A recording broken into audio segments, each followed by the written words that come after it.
তো হ্যালো বন্ধুরা, এখানে আমরা একটা গল্প শুনব, যে গল্পটার মাধ্যমে আমরা দেখতে পাবো আমাদের জীবনের চলার পথগুলো কীরকম হয় এবং অনেকের সঙ্গে কিছু কিছু টাইমে খারাপ হয় এবং সেই খারাপগুলো থেকে কীভাবে আমরা পরিবর্তন হতে পারি এবং সেখান থেকে খুব সুন্দর পর্যায়ে আমরা কীভাবে যেতে পারি। তো অনেক দিন আগের ঘটনা, এক পাহাড়ের ধারে এক গ্রামের শ্যাম নামে একটা ছেলে বসবাস করত। শ্যাম যখন বসবাস করত, অল্প বয়সে শ্যামের বাবা মারা যায়। শ্যামের বাবা মারা যাওয়ার পর শ্যাম অনেক দুঃখ কষ্ট করে কোনো মতে সংসার চালাতে থাকে। তাই এই রকম পরিস্থিতিতে শ্যাম কী করতে থাকে, যখন অনেক দুঃখ কষ্টে সংসার চালায়, কিন্তু শ্যামের মধ্যে একটা মনোভাব ছিল কি, শ্যাম সবসময় মানুষের উপকার করত। পাড়ার লোকেরা যখনই যে কোনো কাজে তাকে ডাকতো, সে সঙ্গে সঙ্গে ছুটে যেত। কিছু কিছু লোক ইভেন তাদের নিজের কাজকর্ম করার সময় শ্যামকে অযথা ডেকে নিত, শ্যাম তাও তাদের কাজকর্ম করত। এইভাবে চলতে চলতে শ্যাম অনেক সময় একবার বিয়ে করার সিদ্ধান্ত নিল এবং শ্যাম একটা মেয়েকে বিয়ে করে। কিন্তু তবু শ্যামের মা ভেবেছিল হয়তো শ্যাম এবার পরিবর্তন হবে, বিয়ে করেছে, কিন্তু শ্যামের কোনো পরিবর্তন হয় না। শ্যাম সবসময় অপরের উপকারে যায়। রাত বেরাতে, রাত্রিবেলাও যদি কেউ অসুস্থ হয়, শ্যামকে যেই ডাকে, পাড়ার কেউ না গেলেও শ্যাম তাদের সঙ্গে যায়। হসপিটালে তাদের সঙ্গে এগিয়ে যাওয়া, শহরে তাদের সঙ্গে রোগীর সঙ্গে যাওয়া, এবং যে কোনো কাজে যে কেউ বলতো না কেন, রাত বেরাতে যে কোনো মুহূর্তে শ্যামকে পাওয়া যেত। শ্যামকে সব সময় পাওয়া যায়, যে কোনো মুহূর্তে ডাকলেই আছে সে। কিছু কিছু লোক তাদের নিজের কাজ করত, তাদের সংসারের কাজকর্ম, বাজার করা, সমস্ত কিছুর জন্য শ্যামকে মাঝে মাঝে ব্যবহার করত। শ্যাম নিঃস্বার্থভাবে সমস্ত কিছুই করত। শ্যামকে কিছু ক্ষেত্রে এমনও দেখা যেত যে কোনো লোক তাকে গালিগালাজ দিচ্ছে, সকালে গালিগালাজ দিল, বিকেলে তবুও শ্যাম তার কাছে চলে যেত। তার কাছে যেন কিছু মালুমই হতো না, যে লোকটা তাকে সকালে গালিগালাজ দিচ্ছে, বিকেলে শ্যাম হয়তো তার দেখা যাবে কোনো কাজ, তার যেই সে বিপদে পড়লো, শ্যামই এগিয়ে যায়, পাড়ার অন্য কেউ তার কাজে এগিয়ে যায় না। শ্যাম হচ্ছে এই ধরনের একটা ছেলে, গালিগালাজ শুনলেও তার উপকার করে দেয়, প্রত্যেকের ক্ষেত্রে উপকার করে দেয়। পাড়াতে এক বৃদ্ধ মহিলা, গরিব বৃদ্ধ মহিলা মারা গেছিল, তাকে সৎকার করার জন্য সবার প্রথমে শ্যামই এগিয়ে আসে। সেই বৃদ্ধ মহিলার সৎকার করার যাবতীয় সরঞ্জাম এগিয়ে দেওয়া। ইভেন শ্যামের কাছে পয়সা পাতি নেই, তবু যেটুক সামান্য পয়সা ছিল সেটা দিয়ে সেই পাড়ার বৃদ্ধ গরিব মহিলার সৎকার করার জন্য যে কাপড় কিনে আনা, সেটা শ্যাম নিজের পয়সাতেই কিনে আনে। কিনে এনে তারপর শ্যাম হাত লাগায়, পরে অন্য লোকরা হাত লাগায়, লাগিয়ে সেই বৃদ্ধ গরিব মহিলার সৎকার করে। তা শ্যাম প্রত্যেক ক্ষেত্রে এগিয়ে যায়। তা এরকম যখন এগিয়ে যেতে থাকে, তা শ্যামের স্ত্রী শ্যামকে সব সময়ের জন্য বকা দেয় যে কী ব্যাপার, তুমি এইরকমভাবে সবসময় কেন অপরের কাজকর্ম করো, সারাদিন মানুষের কাজকর্ম করে যাও, কোনো ধ্যান দেও না এদিকে, নিজের পরিবারের দিকে কোনো ধ্যান দিচ্ছ না। কিন্তু যাই হোক, এইভাবে চলতে চলতে হঠাৎ শ্যামের একটা সন্তান জন্ম হয়, শ্যামের একটা ছেলে জন্ম হয়। শ্যামের ছেলে যখন জন্ম হলো, শ্যামের ছেলেটা জন্ম হওয়ার পর শ্যাম আরও খুশি হয়ে যায়, ঠিক আছে। কিন্তু একটা ব্যাপার হলো যে যখন শ্যামের ছেলে জন্ম হয়, শ্যামের ছেলেকে দেখার জন্য কিন্তু কেউ আসে না। শ্যাম অন্য লোকের ছেলে যখন জন্ম হয়, তাদের সবাইকে নিজের পকেট থেকে যা পারে দুই একটা কিছু গিফট দেয়, বা তাদের ছেলেকে সবসময় শ্যাম কোলে নিয়ে ঘুরে বেড়ায়। প্রত্যেকের পাশের বাড়ির ছেলে ওর ছেলেকে ঘুরে নিয়ে বেড়ায়, তাদের ছেলেকে আদর করে। কিন্তু দুঃখের বিষয়, শ্যামের ছেলের যখন জন্ম হলো, পাড়ার কোনো লোকও শ্যামের ছেলেকে দেখার জন্য এলো না, আর শ্যামের ছেলেকে কেউ কোলেও নেয় না, আদরও করে না। শ্যামই একাই শ্যামের ছেলেকেও কোলে নেয়, বাইরে পাড়ার লোকের কাজেও যায়। মানে প্রত্যেকটা টাইমে দেখা যায় শ্যাম নিজের কাজকর্ম তেমন করে না করে বেশিরভাগ টাইমে মানুষের উপকারে লেগে যায়। যে কোনো মুহূর্তে পাড়ার লোকের ওষুধ নিয়ে আসা, পাড়ার লোকের কে কোথায় আটকে গেছে তাকে নিয়ে আসা, কার কোথায় বাজার করে দেওয়া, কার জমিতে ধান চাষ হয়েছে সেই ধানের ক্ষেত্রে সেই ধান এগিয়ে দেওয়া, হ্যাঁ, কে কোথায়। বিশেষ করে শ্যামের আর এক বন্ধু ছিল, সে বন্ধু হচ্ছে কি, শ্যামের যে বন্ধু, সেই খুব ঘনিষ্ঠ অন্তরঙ্গ বন্ধু, তার ঘোড়ার গাড়ি ছিল, সেই ঘোড়ার গাড়ির চাকা তৈরি করা, ঘোড়ার গাড়ির চাকায় রং লাগিয়ে দেওয়া এবং ঘোড়াকে ঘাস কেটে দেওয়া, ঘোড়াকে ঘাস খাইয়ে দেওয়া, সমস্ত কাজ শ্যাম করত। বিনিময়ে শ্যাম কিছুই পেত না, শ্যামকে কোনো পয়সাও দিত না, হয়তো কোনো দিন 1 কাপ চা খাইয়ে দিত, শ্যাম তাতেই খুশি। হ্যাঁ, এইভাবে শ্যামের দিন চলতে থাকে। শ্যাম ভাবে সারা জীবন বুঝি এইভাবে চলবে। শ্যামের জীবনে সঞ্চয় বলে কোনো কিছু নেই, একটা পয়সাও তার জীবনে সঞ্চয় নেই।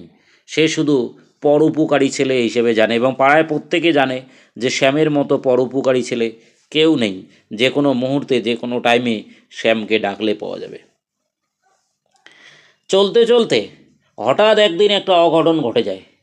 কী হয় যে শ্যামের ছেলে আর একটু বড় হয়ে যায়, শ্যামের ছেলের বয়স 4-5 বছরের মতো হয়ে যায়। কিন্তু একদিন কি দেখা যায়, শ্যামের স্ত্রী প্রচণ্ড অসুস্থ হয়ে পড়ে। শ্যামের স্ত্রী যখন প্রচণ্ড অসুস্থ হয়ে পড়ে, শ্যাম তখন এই অসুস্থ স্ত্রীকে নিয়ে কি করবে, শ্যাম তখন কুল কিনারা পায় না, কারণ শ্যামের পকেটে একটা পয়সা নেই, কিচ্ছু নেই। শ্যাম তো সারা জীবন মানুষের কাজকর্ম করে বেড়াতো, সারা জীবন পরের উপকার করে বেড়াতো। রাত 2টোর সময় কারো বাড়িতে অসুস্থ হলে শ্যাম ছুটে চলে যেত তাকে নিয়ে, কী করে কোথায় হসপিটালে নিয়ে যাওয়া যায়, তার ওষুধ নিয়ে আসা। কেউ অসুস্থ হলে তার সঙ্গে কেউ না থাকলেও শ্যাম তার সঙ্গে হসপিটালে রাত কাটিয়ে দিত, সারা রাত তাদের সঙ্গে যেত। কেউ মারা গেলে তাকে শ্মশানে নিয়ে যাওয়ার জন্য তাও শ্যাম, কেউ কোথাও যে কোনো বিপদে পড়তো শ্যামই যেত। কিন্তু আজ শ্যামের স্ত্রী প্রচণ্ড অসুস্থ, কাতরাচ্ছে, কিন্তু পাড়ার কোনো লোক শ্যামের স্ত্রীর পাশে দাঁড়াচ্ছে না। শ্যাম তখন মনে মনে একটু দুঃখ পেল, বলছে হায় রে, আমার ছেলেটার যখন জন্ম হয়েছিল তখনও দেখলাম আমি প্রত্যেকের ছেলেকে নেই এবং সবার জন্য উপকার করে বেড়াই, যে যেটা বলে সেটাই শুনি, প্রত্যেকের ক্ষেত্রে আমি যত উপকার করা যায় করে যাই, কিন্তু আমার দিকে কেউ তাকাচ্ছে না কেন। এই কথা শ্যাম ভেবে ভেবে একাই দুঃখ পাচ্ছিল। তা যখন পাড়ার লোকজনের কাছে শ্যাম এবার কি করলো, যে ভেবে যখন পাচ্ছে না, শ্যাম ভাবলো দেখি গিয়ে একজনকে বলি। শ্যাম তখন পাড়ার এখানের যে ডাক্তার ছিল সেই ডাক্তারকে তার বউকে দেখালো। তার স্ত্রীর শরীর যখন দেখালো, পাড়ার ডাক্তার বলল না, তোমার স্ত্রীর কঠিন রোগ হয়েছে, এখানে ট্রিটমেন্ট হবে না, তুমি শহরে নিয়ে যাও। এবার শহরে নিয়ে যাওয়ার জন্য ওখানে মাধ্যম তখন ছিল ঘোড়ার গাড়ি। তাহলে শ্যাম তার পাশের বাড়িতে যে বন্ধুর ঘোড়ার গাড়িতে, শ্যামই সেই গাড়ির ঘোড়ার চাকা রং করে দিয়েছিল। শ্যাম সেই গাড়ির ঘোড়াকে প্রতিদিন ঘাস কেটে দেওয়া, ঘোড়াকে হচ্ছে সোলার দানা খাইয়ে দেওয়া, ঘোড়াকে যত্ন করা সবই শ্যাম করত এবং গাড়ির চাকায় রং লাগিয়ে দেওয়া, গাড়ির নাট বল্টু টাইট দেওয়া সব শ্যাম করে দিত। কিন্তু আজ শ্যামের স্ত্রী যখন অসুস্থ, শ্যাম গিয়ে তার বন্ধুকে বলল, হে বন্ধু, আমার স্ত্রী তো খুবই অসুস্থ, তা শহরে নিয়ে যেতে বলছে, কিন্তু আমার তো গাড়িতে নিয়ে যাওয়ার মতো পয়সা নেই, তোমার ঘোড়ার গাড়িটা দেবে আজকে? শ্যামের বন্ধু তখন বলল, না রে শ্যাম, আমি দিতে পাবো না তোকে, কারণ হচ্ছে আমার সেই ঘোড়াগুলোর শারীরিক পরিস্থিতি বিশেষ ভালো না, এত দূর নিয়ে যাওয়া সম্ভব না, শহরে আজকে নিয়ে যাওয়া যাবে না, কারণ 3 দিন ধরে ঠিক মতো খাচ্ছে না এই ঘোড়াগুলো, আর গাড়ির নাট বল্টুও ঠিকভাবে টাইট দেওয়া নেই। শ্যাম কেমন যেন অবাক হয়ে গেল। যাকে সবসময় ফ্রিতে সার্ভিস দিত, যে লোকটা, যে তার বন্ধুকে সবসময় তার বন্ধু চা এনে দেওয়া, বাজার করে দেওয়া, তার ঘোড়ার গাড়ির নাট টাইট দেওয়া, তার ঘোড়াকে খাবার খাইয়ে দেওয়া, এত কিছু করার পর শ্যাম কী দেখতে পেল যে না, যখন তার স্ত্রী প্রচণ্ড অসুস্থ, সেই ঘোড়ার গাড়িটা চাইলো, যেহেতু শ্যাম কোনো পয়সা দিচ্ছি না, তার বন্ধু তাকে কোনো মতেই সেই ঘোড়ার গাড়িটা দিল না। তখন শ্যাম দুঃখে কাতর হয়ে গেল, শ্যামের কাছে পয়সাও নেই, তার স্ত্রীকে কি করে শহরে নিয়ে যাবে। তখন শ্যাম এবার করে কোনো কুল কিনারা না পেয়ে আর একজনের কাছে গেল, পাশে এক বড় কৃষকের কাছে, তাকে গিয়ে বলল, হে কৃষক মশাই, আমাকে একটু উপকার করবে? বলছে, কি উপকার করব? বলছে, তুমি আমাকে একটা কাজ করো না, মানে আমার বউটিকে শহরে নিয়ে যেতে হবে, প্রচণ্ড অসুস্থ, কিন্তু আমার কাছে কোনো পয়সা নেই, কিছু পয়সা ধারে দেবে? বলছি, না, ধারে তো পয়সা আমি দেই না। কেন দিল না? কারণ শ্যামের কাছে যেহেতু কোনো পয়সা কড়ি নেই, যেহেতু কোনো সঞ্চয় নেই, ও জানে শ্যামকে ধারে দিলে শ্যাম আর সেই ধার শোধ করতে পারবে না। কিন্তু সেই কৃষক, তার প্রত্যেকে বস্তা এগিয়ে দেওয়া, ধান প্যাকিং করা, সমস্ত কিছু শ্যাম ফ্রিতে করে দিত। তার বাচ্চাকে স্কুলে নিয়ে যাওয়া, স্কুল থেকে নিয়ে আসা, তার টিফিন এনে দেওয়া সব কাজ শ্যাম ফ্রিতে করে দিত, কিন্তু শ্যামের স্ত্রী অসুস্থ, তাকে একটা পয়সাও সে দিল না ধার হিসেবে। তখন শ্যাম একটু দুঃখ পেল, পেয়ে শ্যাম কী করলো, শেষে তার কৃষককে জিজ্ঞেস করলো যে আপনি কি করে ধার দেন? বলছে আমার এখানে যে ধার নেয় সে কিছু মর্টগেজ রাখে। শ্যাম তখন বাধ্য হয়ে তার ঘরের যে জিনিস ছিল ঘরে এলো, এসে সেই ঘরের জিনিস হচ্ছে ওই কৃষকের কাছে মর্টগেজ রাখলো। কৃষককে গিয়ে ঘরের জিনিস দিয়ে দিল, দিয়ে মানে তার মায়ের গয়না এবং তার স্ত্রীর গয়না ছিল, তখন কৃষককে দিয়ে সেখান থেকে তার বিনিময়ে কিছু টাকা ধারে নিল। নিয়ে শ্যাম তখন তার যে বন্ধুর বাড়ির ঘোড়া সব সময় চড়িয়ে দিত, সেই ঘোড়াকে খাবার দিত, সেই ঘোড়ার গাড়ির নাট বল্টু টাইট দিত, তাকে গিয়ে বলল যে হে বন্ধু, আমি তোমাকে পয়সা দিচ্ছি, তুমি আমাকে কোনো ঘোড়ার গাড়ির ব্যবস্থা করে দেবে? তখন গিয়ে দেখে তার বন্ধুকে যখন বলল, বন্ধু বলছে হ্যাঁ দেবো। তখন গিয়ে তার বন্ধুকে পয়সা যখন দিল, তখন বন্ধু বলছে ঠিক আছে, আমি পাশের একজনের কাছ থেকে ঘোড়ার গাড়ি তোমাকে ভাড়া করে দিচ্ছি, সেই গাড়িতে তোমার স্ত্রীকে নিয়ে যাও।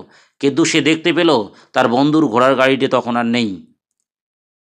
কারণ তখন যখন নেই, শ্যামের মাথায় তখন প্রশ্ন এলো, আচ্ছা আমাকে বলল আমার ঘোড়ার শরীর ভালো না, কিন্তু দেখছি তার ঘোড়ার গাড়ি নেই, ঘোড়ার গাড়ি নিশ্চয়ই কোথাও ভাড়া গেছে। যাই হোক, শ্যাম আর ওটার মাথায় নিল না, শ্যাম দুঃখ পেল, কিন্তু তাকে পয়সা দিয়ে বলল যে তুমি আমাকে অন্য একটা ঘোড়ার গাড়ির ব্যবস্থা করে দাও, আমি সেই গাড়িতে করে আমার স্ত্রীকে নিয়ে যাব। যখন অন্য ঘোড়ার গাড়ির ব্যবস্থা করে দিল, তখন শ্যামের বন্ধুকে পয়সা দেওয়ার পর শ্যামের বন্ধু অন্য ঘোড়ার গাড়ির ব্যবস্থা করে দিল, কিন্তু যতক্ষণ পয়সা দেয়নি সে কোনো ঘোড়ার গাড়ির ব্যবস্থাই করে দেয়নি। এবার শ্যাম তার বন্ধুর গাড়ি না পেয়ে অন্যজনের গাড়ি পয়সা দিয়ে ভাড়া নিয়ে সে তার স্ত্রীকে নিয়ে গেল। কিন্তু শহরে যাওয়ার পথে দেখছে শ্যাম যে ঘোড়া দুটো সবসময় যত্ন করত, যে ঘোড়া দুটোর গাড়ির নাট সবসময় টাইট দিত, ঘোড়ার গাড়ির চাকা রং করত, সেই গাড়ি দেখছে শহরে অন্য আর একজনের ভাড়ায় চলে গেছে। দেখে শ্যাম দুঃখে আপ্লুত হয়ে গেল, বলছে শ্যামের চোখ ছলছল করছিল, বলছে হায় রে, আমি তো এই ঘোড়াগুলোকে সবসময় যত্ন করি, এই ঘোড়ার গাড়ির তো নাট বল্টু আমি টাইট দেই, এই ঘোড়ার গাড়ির চাকা তো আমি রং করি, কিন্তু আমার স্ত্রীর জন্য অসুস্থতার কারণে আমার বন্ধু আমাকে এই ঘোড়ার গাড়িটি দিল না, মিথ্যে কথা বলল যে আমার ঘোড়ার শরীর ভালো না, কিন্তু শহরে কি করে তার ঘোড়া তো দেখলাম এই তো ভাড়ায় এখানে এসছে। তখন শ্যাম তার ওখান থেকে গিয়ে ওনাকে জিজ্ঞেস করলো, আচ্ছা তুমি আমার বন্ধুর ঘোড়ার গাড়ি ভাড়া নিয়েছো? বলতে হ্যাঁ, তোমার বন্ধুর ঘোড়ার গাড়ি তো আমি পয়সা দিয়ে ভাড়া নিয়ে এলাম, অথচ বলছে আমি চাইলাম আমাকে দিল না। তখন বলছে যে লোক ভাড়া নিয়েছে সে বলছে আমি জানি না। এই কথা শুনলো, তারপর শ্যাম কী করলো, যথারীতি তার স্ত্রীকে হসপিটালে নিয়ে গেল। কিন্তু শ্যাম খুব দুঃখ পেল যে যাকে এত উপকার সারা জীবন ধরে শ্যাম করে আসছে, কিন্তু সেখান থেকে শ্যাম কিছুই পেল না। তার বিপদের টাইমে তারা পুরো মিথ্যে কথা বলে ফেলল। শ্যাম দুঃখ পেয়ে তার স্ত্রীকে যখন নিয়ে গেল হসপিটালে, তার স্ত্রীকে যখন হসপিটালে ভর্তি করালো, কিন্তু দুঃখের বিষয় তার স্ত্রীকে হসপিটালে দেখার জন্য কেউ একজনও আসে না। যেখানে শ্যাম অন্যদের কেউ অসুস্থ হলে শ্যাম তাদের সঙ্গে শহরে চলে যেত, গিয়ে শহরের হসপিটালে সারা রাত কেউ না জেগে থাকলে সে থাকতো, অন্যদের মা অসুস্থ হলে শ্যাম থাকতো। কিন্তু আজ শ্যামের স্ত্রী হসপিটালে অসুস্থ, তাকে দেখার মতো কেউ নেই, শ্যামই সেখানে সারা দিন রাত কাটাচ্ছে, শ্যামই দৌড়াদৌড়ি করছে, শ্যাম একাই ছোটাছুটি করছে। করতে করতে হঠাৎ ডাক্তার বলে দিল যে তোমার স্ত্রীর কঠিন ক্যান্সার হয়েছে, একে বাঁচানো যাবে না। তখন শ্যাম আরও দুঃখ পেল, কিন্তু এভাবে কিছুদিন ট্রিটমেন্ট করার পর শ্যামের যা পয়সা কড়ি ছিল সেটাও শেষ হয়ে গেল। শ্যাম সমস্ত তার যে গয়নাগুলো এই কৃষকের কাছে বন্ধক রেখেছিল, তখন সেই কৃষকের কাছে গয়নাগুলো বন্ধকের বদলে গিয়ে বলল পুরো বিক্রি করে দিলাম, পয়সা দাও। শ্যাম তখন সেই পয়সা পুরো বিক্রি করে দিয়ে সেই পয়সা নিয়ে এসে ট্রিটমেন্টে লাগালো, কিন্তু তার স্ত্রীকে শেষ অবধি কোনো মতেই বাঁচাতে পারলো না। তার স্ত্রীও একদিন মারা গেল সে হসপিটালে। মারা যখন গেল, তার স্ত্রীকে এবার সৎকার করার জন্য নিয়ে যাবে, শ্যামের কাছে কোনো পয়সা নেই। এবার শ্যাম কী করলো, আর কোনো উপায় নেই, কী করে নিয়ে যাবে। শ্যাম তখন সোজা তার বন্ধুটির কাছে গেল, বলল হে বন্ধু, তোমার ঘোড়ার গাড়িটা আজকে দাও না, আমার স্ত্রীটি মারা গেছে হসপিটালে। বলছে না রে, আজকে ঘোড়ার গাড়ির চাকা আমি খুলবো, চাকার ওখানে নাট বল্টু পুরো নষ্ট হয়ে গেছে, খুলতে হবে, আমি ঘোড়ার গাড়ি আজকে দিতে পাবো না। আর 2 নম্বর হচ্ছে ঘোড়ার শারীরিক অবস্থা তো ভালো না, সেদিন তোকে দেয়নি, আজকেও দেওয়া যাবে না, তোর স্ত্রীকে অন্যভাবে নিয়ে আয়। তখন তার বন্ধু এত তার বন্ধুকে কাকুতি মিনতি করলো, কারণ তার কাছে কোনো পয়সা নেই, সে কি করে তার স্ত্রীকে নিয়ে আসবে। তখন তার স্ত্রীকে শহর থেকে আনার মতো তার উপায় নেই। শেষে কি করলো শ্যাম, প্রচণ্ড দুঃখে কাতর হয়ে শ্যাম তখন শেষ বলছে, ইস, আমাকে এখন আমার স্ত্রীকে কি করে নিয়ে যাই, আমার কাছে তো কোনো পয়সা নেই, কি করে সৎকার করব। তখন শ্যাম কি করলো, কোনো উপায়ান্তর না পেয়ে শ্যাম তখন সিদ্ধান্ত নিল, নিজের শরীরের যদি কোনো ব্লাড বিক্রি করা যায়, নিজের শরীরের যদি কোনো রক্ত বিক্রি করা যায়, কিন্তু রক্ত যেই কোথাও হসপিটালে বিক্রি করা যায়, সেই বিক্রি করে শ্যাম এই কাজ করবে, কিন্তু সেটাও কেউ নিল না, সেটাও সে পেল না। তখন যাই হোক, কোনো এক সদৃদয় ব্যক্তি, তার হয়তো দয়া হলো সে শহরের, সে ব্যবস্থা করে দিল যে শ্যামকে গাড়ি নিয়ে যাওয়ার জন্য। শ্যাম তখন তার স্ত্রীকে নিয়ে এলো, কোনো মতে সৎকার করলো। সৎকার করার পর শ্যাম এতটাই দুঃখ পেয়েছিল, শ্যাম বলল, আমি প্রত্যেকটা লোকের, এবং শুধু তাই না, যখন শ্যামের স্ত্রীকে সৎকার করার জন্য শ্মশানে নিয়ে গেল, সেই শ্মশানে যাওয়ার মতো কোনো লোক নেই, কোনো লোক নেই। শ্যাম আর শ্যামের মা শুধু গেল, আর শ্যামের শ্বশুরবাড়ির দুই একজন শুধু এলো, আর কেউ নেই। পাড়ার যে লোকজনের ক্ষেত্রে সব সময় শ্যাম যেত, আজ শ্যামের স্ত্রীকে যখন নিয়ে যাচ্ছে, কোনো লোকও তার সঙ্গে সাথ দিল না, কেউ শ্মশানেও গেল না। শ্যাম দেখলো পরিস্থিতি খুবই খারাপ। শ্যামের মন যেন খুব বিগড়ে গেল শ্যামের স্ত্রীকে শ্মশানে পড়িয়ে আসার পর। শ্যাম দুঃখে কাতর হয়ে গেল, বলল, এ কি সমাজ, আমি প্রত্যেকের দিনের পর দিন উপকার করলাম, প্রত্যেকের যে কোনো বিপদে আমি হসপিটালে ছুটে যেতাম, সারা রাত হসপিটালে কাটিয়ে দিয়েছি, কেউ মারা গেলে আমি শ্মশানে রাত বেরাতে যে কোনো টাইমে আমি চলে যেতাম, কারো যে কোনো অসুবিধে আমাকে ডাকলে সবসময় আমি ফ্রিতে তাদের সঙ্গে থাকতাম, বিনিময়ে কিছুই নিতাম না। কিন্তু আজ দুঃখের বিষয়, আমার স্ত্রীটাকে শ্মশানে নিয়ে যাওয়ার জন্য কোনো লোক নেই। আমার স্ত্রীটাকে শহর থেকে নিয়ে আসার জন্য, আমার পয়সার জন্য আমি সেই পয়সা পেলাম না। একজন দয়া করলো শহরের লোক, যাদের আমি কোনো দিন উপকার করিনি, সে আমাকে সেখান থেকে ব্যবস্থা করে দিল, তারপর আমি নিয়ে এলাম। কিন্তু আমি আমার পাড়ার লোকের এত উপকার করছি, পাড়ার লোকেরা তার বিনিময়ে কিছুই আমার সঙ্গে কেউ সাথও দিল না। এই কথা ভেবে ভেবে শ্যাম পুরো দুঃখে কাতর। তখন শ্যাম কী করলো, আর সেখানে না থেকে একদিন শ্যাম হঠাৎ সিদ্ধান্ত নিল, আমি আর বাড়িতে থাকবো না। শ্যাম তখন একদম ড্রেস ফ্রেস সব বেঁধে নিয়ে সোজা চলে গেল এক বৌদ্ধ সন্ন্যাসীর কাছে, গিয়ে বলল, বৌদ্ধ সন্ন্যাসী, আমি সন্ন্যাস গ্রহণ করব। বলছে, কেন? বলছে, সন্ন্যাস গ্রহণ করে। বলছে, তোমার চোখ মুখ দেখে মনে হচ্ছে তুমি নিজের থেকে সন্ন্যাস গ্রহণ করতে চাচ্ছ না, হয়তো কোনো আঘাত পেয়েছো, তাই তুমি সন্ন্যাস গ্রহণ করতে চাচ্ছ। যারা নিজের অন্তর থেকে সন্ন্যাস গ্রহণ করতে চাইবে না, তাদের সন্ন্যাস গ্রহণ অ্যাকসেপ্ট হবে না, মানে এখানে গ্রহণ করা হবে না। তুমি হয়তো নিজের অন্তর থেকে চাচ্ছ না, তোমাকে দেখে মনে হচ্ছে তোমার মধ্যে কিছু ব্যাপার আছে। তুমি বলো তো,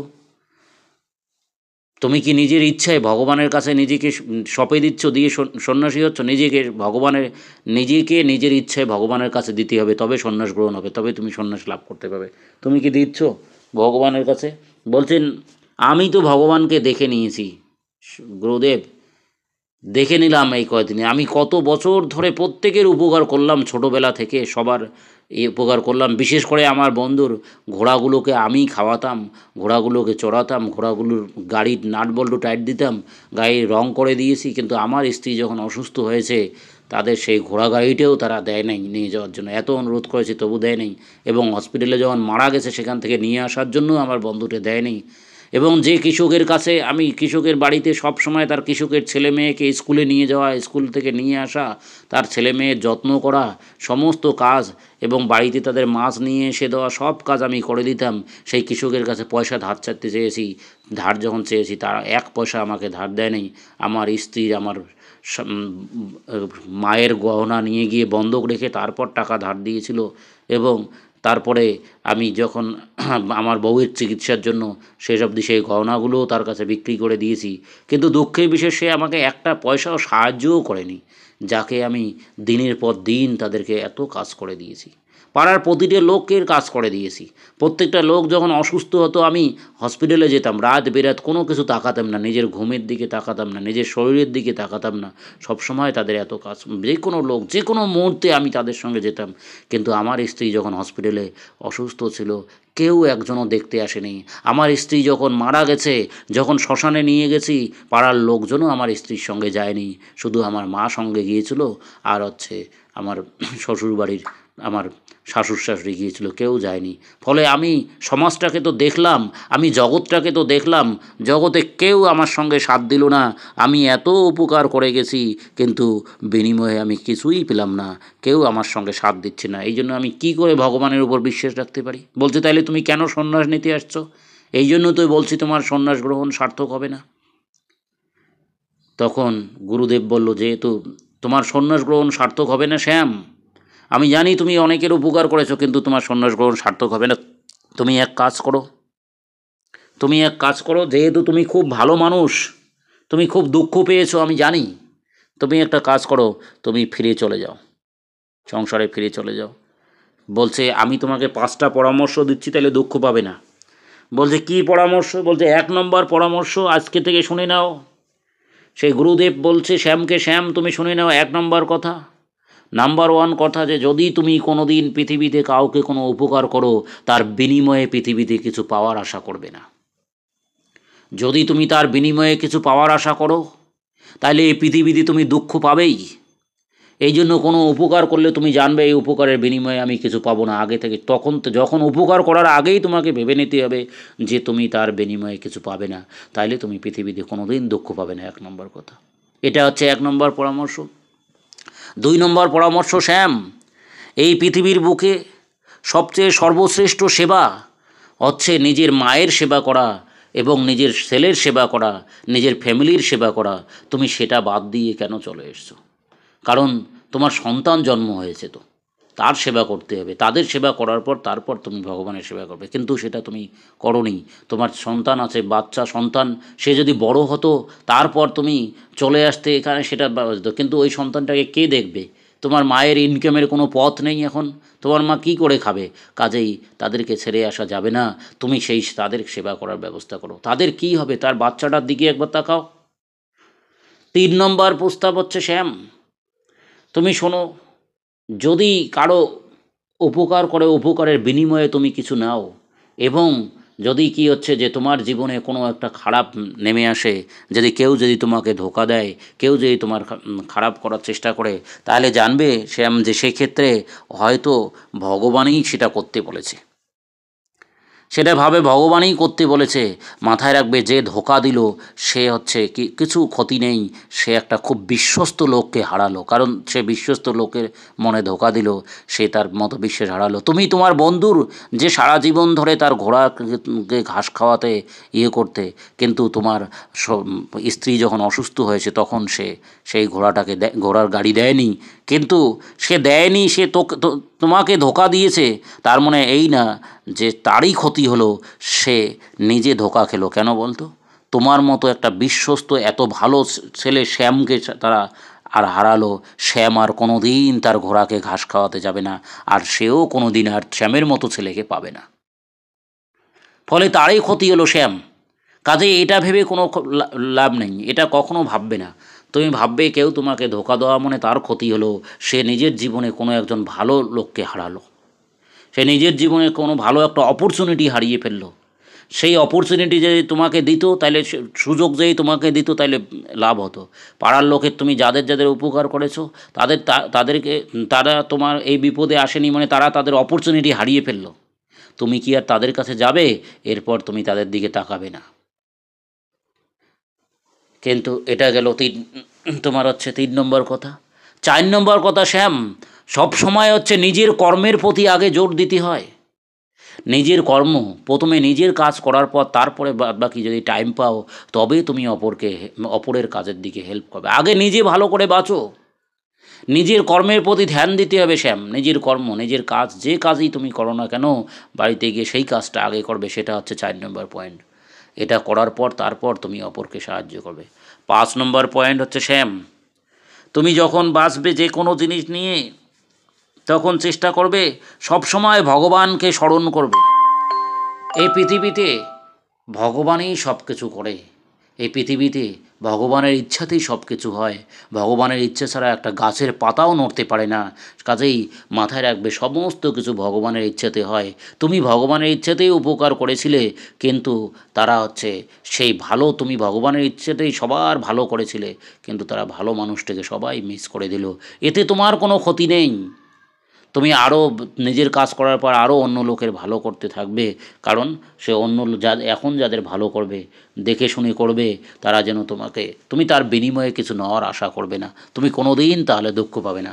এই বলে শ্যামকে সেই প্রভু সেখান থেকে বলল তুমি চলে যাও এবং গিয়ে মনের সুখে তুমি সব কাজ করতে থাকো এবং নতুন করে জীবন শুরু করো, গিয়ে তোমার বাচ্চাটাকে মানুষ করার চেষ্টা করো এবং পারলে তুমি আরও একটা বিয়ে করে নিও যদি ভালো পাও। ঠিক আছে, শ্যাম এই কথা শুনে চলে গেলো এবং শ্যামকে সবার শেষ যে উপদেশ দিয়েছিল সেটা বলল বারবার, যে এই পৃথিবীতে সমস্ত কিছু কিন্তু ভগবানের ইচ্ছে হয়, এটা সর্বশ্রেষ্ঠ উপদেশ। ভগবান যা চাইবে তাই হবে, ভগবানের ইচ্ছে ছাড়া একটা গাছের পাতাও নড়ে না, ওরা ভগবানের ইচ্ছে ছাড়া এক চুলও তুমি নড়তে পারবে না, তাই ভগবানের ইচ্ছেতেই সব কিছু হয়েছে, ভগবানের হাতেই সব ছেড়ে দাও, তুমি শুধু খেটে যাবে। যাও শ্যাম, গিয়ে তুমি সংসারের কাজে লেগে পড়ো, তোমার বাচ্চাটাকে মানুষ করো, তুমি আর একটা বিয়ে করে নাও এবং তোমার মায়ের সেবা করো এবং নিজের কর্মে ধ্যান দাও, দেখবে ভগবান তোমার ঠিক ভালো করবে। আজ মাথায় রাখবে যে একটা জিনিস, শুধু এই পরামর্শ নিয়ে যাবে, যে লোকগুলো তোমার ক্ষতি করেছিল, ক্ষতি তো করেনি তারা, যে লোকগুলোর তুমি কাছ থেকে উপকার আশা করেছিলে তারা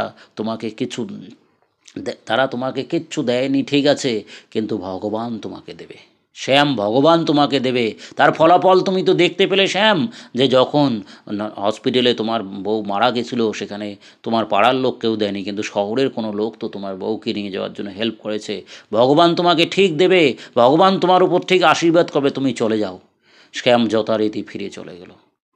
শ্যাম যখন ফিরে চলে গেল গ্রামের দিকে, ফিরে গিয়ে শ্যাম আবার নতুন জীবন শুরু করলো। কিন্তু দেখতে দেখতে শ্যামের ছেলে খুব বড় হলো এবং বড় হয়ে শ্যামের ছেলে আস্তে আস্তে আস্তে পড়াশুনো করতে লাগলো। শ্যাম যথেষ্ট যত্ন নিতে লাগলো।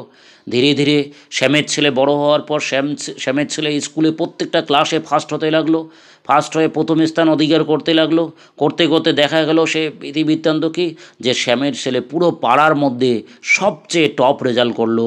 পরবর্তীকালে শ্যামের ছেলেই তৈরি হলো কি, শ্যামের ছেলেকে যখন এইভাবে সে যত্ন করতে লাগলো, দেখা গেলো এই শ্যামের ছেলেই পরবর্তীকালে ওই পাড়া থেকে একমাত্র সবচেয়ে নামি দামি ডাক্তার তৈরি হয়ে গেল এবং হয়ে সেই শ্যামের ছেলে নগরে তখন ট্রিটমেন্ট করতে লাগলো এবং শ্যামের ছেলের হাতে আবার সেই পাড়ার বিভিন্ন লোকজনের ট্রিটমেন্ট হতে লাগলো এবং প্রত্যেকটা লোক, পাড়ার লোক বলতে লাগলো, কী রে, আমরা এত ধনী লোক আর শ্যাম এত গরিব, কিন্তু শ্যামের ছেলেটা আজ এত বড় ডাক্তার হয়ে গেল, আমাদের ছেলে মেয়ে তো কিছুই করতে পারলো না।